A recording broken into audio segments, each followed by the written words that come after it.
Hello students, Navbharat online class में आपका एक बार पुनः स्वागत है। एक पर्यावरण के टॉपिक के साथ फिर आपके सामने प्रस्तुत हैं। इस चैप्टर को हमने कल शुरू किया था, जिसका नाम है ब्रह्मांड एवं जैव विकास। तो ब्रह्मांड की परिभाषा के साथ ही हमने इसको शुरू किया था। आज हम ब्रह्मांड के सिद्धांतों के बारे में पढ़ेंगे, ब्रह्मांड की उत्पत्ति के सिद्धांतों के बारे में आपको बताएंगे। इसके अतिरिक्त जैव विकास वाला जो टॉपिक है वो भी कंटिन्यू करेंगे। तो ब्रह्मांड की उत्पत्ति किस तरह से हुई है, इसको समझने के लिए विभिन्न समयों में दो वैज्ञानिकों ने जो पहला सिद्धांत दिया है उसके बारे में आज हम आपको बताएंगे। ब्रह्मांड की उत्पत्ति का जो पहला सिद्धांत 2007 में दिया गया था उसे जैव केंद्रिकता का सिद्धांत कहा गया है। तो ये जैव केंद्रिकता का सिद्धांत क्या है, किसने दिया और ये वर्तमान में कितना मान्य है, इसको जानने के लिए आइए पढ़ते हैं जैव केंद्रिकता का सिद्धांत। एक इसके अतिरिक्त जो सिद्धांत हम पढ़ेंगे आगे उसका नाम है बिग बैंग थ्योरी, जो वर्तमान में मान्य सिद्धांत है। तो उससे पहले आइए देखते हैं जैव केंद्रिकता वाला सिद्धांत। जैव केंद्रिकता का सिद्धांत 20वीं सदी में कई प्रसिद्ध वैज्ञानिक जो है इस सिद्धांत को समझने से पहले इस सिद्धांत की उत्पत्ति के लिए जो मोटिव मिला था वो क्या था उसको जान लेना ज़रूरी है। तो वो ये था कि 20वीं सदी में कई प्रसिद्ध वैज्ञानिक इस निष्कर्ष पे पहुँचे कि मात्र भौतिक नियमों के आधार पर सृष्टि के सृजन और संचालन इसको नहीं समझाया जा सकता। केवल भौतिक नियमों के बेसिस पे हम सृष्टि किस तरह से उत्पत्ति हुई है सृष्टि की, और इसके अलावा सृष्टि का संचालन जो चल रहा है, सृष्टि जो चल रही है उसको हम नहीं समझा सकते। तो इसके लिए क्या करना होगा, उन्हें लगा किसको, वैज्ञानिकों को, जो एक वैज्ञानिकों का समूह इस बात को एक्सेप्ट नहीं कर रहा था कि मात्र भौतिक नियमों के आधार पे सृष्टि के सृजन व संचालन को नहीं समझाया जा सकता। तो उन वैज्ञानिकों का एक ग्रुप था, एक समूह था जो इस बात को स्वीकार नहीं कर रहा था। उनको क्या लगा, उनको लगा कि संपूर्ण विश्व एक इकाई है, पूरा का पूरा विश्व एक यूनिट है, एक इकाई है और संपूर्ण ब्रह्मांड एक ही पदार्थ का बना है। उनकी सोच थी, उनका मानना था कि पूरा का पूरा ब्रह्मांड जो है वो एक ही पदार्थ से बना है और ये पदार्थ जो है वो महाविस्फोट के समय बना था। पूरा का पूरा ब्रह्मांड जो है एक ही पदार्थ का बना है और ये ब्रह्मांड जो है वो किस समय बना था, महाविस्फोट के समय बना था। हमारे होने का ज्ञान या फिर चेतना उसी पदार्थ से उत्पन्न हुई है। वैज्ञानिकों का एक समूह ये स्वीकारने लगा कि विश्व की सब वस्तुएं अलग अलग भले ही दिखाई देती है, सभी वस्तुएं हम देख पाते हैं अलग अलग डिफरेंट दिखाई देती हैं, लेकिन इनमें क्या चीज़ कॉमन है, मगर वास्तव में ये एक दूसरे से जुड़ी होती हैं। सभी चीज़ें एक दूसरे से कनेक्टेड हैं, जुड़ी हैं, भले ही वो अलग अलग दिखाई पड़े लेकिन ये सभी आपस में एक दूसरे से संबंधित है, वास्तव में एक दूसरे से जुड़ी होती है। सबका अस्तित्व जो है वो परम ब्रह्म की बूंद की तरह है। सभी का अस्तित्व, जितनी भी वस्तुएं हैं उन सब का अस्तित्व, हम सब का जो अस्तित्व है वो परम ब्रह्म बूंद की तरह है जो कि नष्ट नहीं हो सकती। इस बात को, ये जो ऊपर कथन लिखा हुआ है, इस बात को स्पष्ट करते हुए नोबेल पुरस्कार विजेता चिकित्सा शास्त्री थे रॉबर्ट लांजा और खगोल शास्त्री थे बॉब बर्मन। इन दोनों ने साथ मिलकर 2007 में एक सिद्धांत ब्रह्मांड उत्पत्ति का प्रतिपादित किया था जिसका नाम रखा गया था जैव केंद्रिकता का सिद्धांत। 2007 में इस सिद्धांत को प्रतिपादित किया था। इस सिद्धांत में दर्शन शास्त्र से लेकर भौतिक शास्त्र के सिद्धांतों को सम्मिलित किया गया है। दर्शन शास्त्र का अर्थ होता है कि प्राचीन समय में बिना टेक्नोलॉजी के, बिना विज्ञान की वृद्धि के जो लोग जिस विद्या के बदौलत जो हमें जानकारियाँ दिया करते थे वो थी फिलोसॉफी, वो थी दर्शन शास्त्र। तो इसमें दर्शन शास्त्र को भी सम्मिलित किया गया इस सिद्धांत में। इसके अतिरिक्त वर्तमान में भौतिक शास्त्र का बोलबाला है। भौतिक शास्त्र जो एक समृद्ध विज्ञान के सूचक है और इस इन ब्रांच जो है साइंस की, इसको भी इसमें सम्मिलित किया गया है।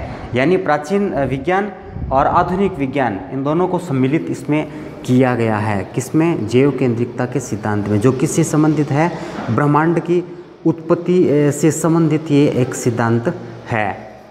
और मानव की स्वतंत्र इच्छा शक्ति को निश्चितता और अनिश्चितता दोनों ही तरह से नहीं समझा जा सकता है। इस लाइन को समझिए आप। मानव की जो स्वतंत्र इच्छा शक्ति होती है उसको आप निश्चितता के सिद्धांत से और अनिश्चितता दोनों ही तरह से नहीं समझा सकते। विश्व के भौतिक स्वरूप को यदि हम निश्चित मान लें, पूरा का पूरा विश्व का जो भौतिक स्वरूप है, जो फिजिक्स है, जो चीज़ें हमारे सुख साधन के लिए है, सुख सुविधा भोगने के लिए है, तो विश्व के भौतिक स्वरूप को निश्चित मानने पर इसकी प्रत्येक घटना की पूर्व घोषणा संभव होगी। यदि हम विश्व के भौतिक स्वरूप को क्या मान लें, निश्चित मान लें, तो इसकी प्रत्येक जो घटना है उसकी पूर्व घोषणा संभव होगी यदि निश्चित है तो। और अनिश्चित अगर हम मान लें तो पूर्व में कुछ भी नहीं कहा जा सकेगा, क्योंकि अनिश्चित है, इसके बारे में क्या सूचना दी जा सकती है। तो दोनों ही चीज़ों से इसको नहीं समझाया जा सकता। ये बात बताई गई थी जैव केंद्रिकता के सिद्धांत में। जगत में जीव अनिश्चित व निश्चित इच्छा का प्रदर्शन स्वतंत्र रूप से करता रहता है। इस संसार में जो भी जीव है वो अनिश्चित और निश्चित इच्छा का प्रदर्शन स्वतंत्र रूप से करता रहता है, और इस बात को जैव केंद्रिकता के द्वारा ही समझा जा सकता है। यानी हम 100% निश्चितता के आधार पे या 100% अनिश्चितता के आधार पे इसको नहीं समझा सकते। तो इस सब्जेक्ट को या इस जो कथन है ये लिखा गया है, इसको कौन सा सिद्धांत प्रूव कर सकता है? जैव केंद्रिकता का सिद्धांत इसको प्रूव कर सकता है, उससे हम इसको समझ सकते हैं। इसी जैव केंद्रिकता के द्वारा ही समझा जा सकता है। जैव केंद्रिकता के सिद्धांत के अनुसार आइंस्टीन की एक थ्योरी थी, स्थान व समय की अवधारणा को का कोई भौतिक अस्तित्व नहीं है। जैव केंद्रिकता के सिद्धांत के अनुसार आइंस्टीन की जो स्थान समय की अवधारणा है उसका कोई भौतिक अस्तित्व नहीं है। जैव केंद्रिकता का सिद्धांत मानने वाले जो लोग हैं वो ये बताते हैं कि आइंस्टाइन ने जो एक कॉन्सेप्ट दिया था, एक जो थ्योरी दी थी जिसको हम स्थान व समय की अवधारणा कहते हैं, उसका कोई भौतिक अस्तित्व नहीं है।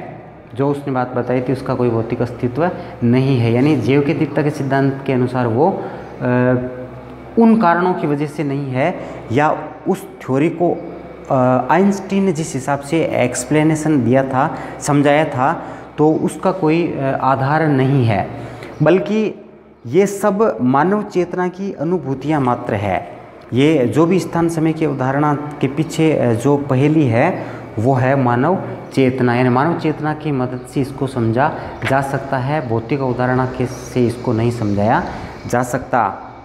लांजा के अनुसार चेतना को केंद्र में रखकर ही कई अबूझ पहेलियों को समझा जा सकता है। अबूझ पहेलियों का मतलब होता है कुछ ऐसे कॉन्सेप्ट है हमारे सामने जिसको हम समझ नहीं पा रहे हैं या जिसको समझने में दिक्कत हो रही है, तो उनको समझाने में कौन सा सिद्धांत मदद कर सकता है? जैव केंद्रिकता का सिद्धांत। तो वो कौन सी अबूझ पहेलियाँ हैं जिनको समझाने में जैव केंद्रिकता का सिद्धांत मदद कर सकता है, उनके बारे में बता रहे हैं आपको। अबूझ पहेलियाँ है हाइजेनबर्ग का अनिश्चितता का सिद्धांत। इसके बारे में अच्छी तरह से समझने के लिए चेतना को केंद्र में रख के इसका स्पष्टीकरण दिया जाता है, ऐसा मानना है लांजा और बॉब बर्मन का, जिन्होंने जैव केंद्रिकता का सिद्धांत प्रतिपादित किया था। दोहरी झिरी का प्रयोग है एक, जिसको अच्छी तरह से जैव केंद्रिकता के सिद्धांत के माध्यम से समझाया जा सकता है। बलों के सूक्ष्म संतुलन का सिद्धांत है विभिन्न स्थिरांक और नियम जो है उनका सजीव सृष्टि के अनुरूप होना। विभिन्न स्थिरांक और नियम का सजीव सृष्टि के अनुरूप होना, ये कुछ ऐसे कॉन्सेप्ट या परिकल्पना या अवधारणाएं हैं जिनको जैव केंद्रिकता के सिद्धांत से स्पष्ट रूप से समझाया जा सकता है।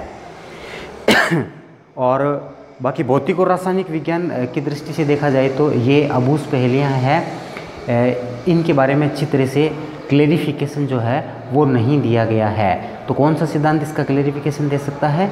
जैव केंद्रिकता का सिद्धांत। ऐसा किसका मानना है? रॉबर्ट लांजा और बॉब बर्मन का। जैव केंद्रिकता के जो पक्षधर है, जो इस सिद्धांत को मानते हैं, जो इसको सपोर्ट करते हैं, वो कहते हैं कि प्रकृति की प्रत्येक घटना मानव हित में ही घटित हुई लगती है।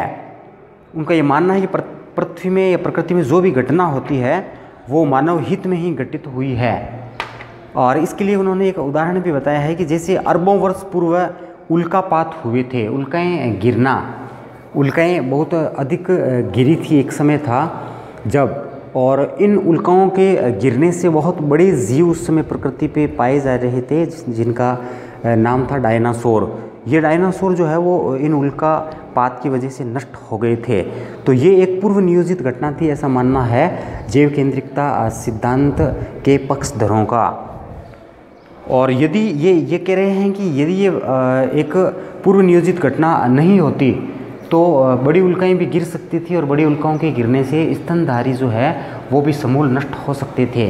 तो ये एक पूर्व नियोजित प्रकृति की घटना थी जिसकी वजह से बड़े जीव जो स्तनधारियों के लिए खतरा बने हुए थे, जिनका नाम है डायनासोर, जो रेप्टिलिया से बिलोंग करते थे, उनको नष्ट करने के लिए ही अरबों वर्ष पूर्व उल्कापात हुआ था, जिसकी वजह से स्तनधारियों का विकास हो सका। डार्विन के और जैव केंद्रिकता का सिद्धांत जो है वो डार्विन के विकासवाद को भी नहीं मानता। डार्विन का सिद्धांत था विकासवाद। डार्विन एक सिद्धांत दिया था जिसको हम बोलते हैं प्राकृतिक वर्ण का सिद्धांत, इसको कहते हैं, क्या कहते हैं, प्राकृतिक वर्ण का सिद्धांत। इसको विकासवाद का सिद्धांत भी कहते हैं। तो जैव केंद्रिकता का सिद्धांत डार्विन के विकासवाद को एक्सेप्ट नहीं करता, उनको नहीं मानता। जैव केंद्रिकता सिद्धांत के अनुसार जीवन भौतिकी और रसायन शास्त्र की किसी दुर्घटना का परिणाम नहीं हो सकता। विकासवाद क्या मानता है? विकासवाद कहता है कि जीवन जो है वो भौतिकी एवं रसायन शास्त्र की किसी दुर्घटना का परिणाम है। लेकिन जैव केंद्रिकता का सिद्धांत इस बात को एक्सेप्ट नहीं करता। वो क्या कहता है कि जीवन भौतिकी और रसायन शास्त्र की किसी दुर्घटना का परिणाम नहीं हो सकता, जैसा कि विकासवाद कहता है।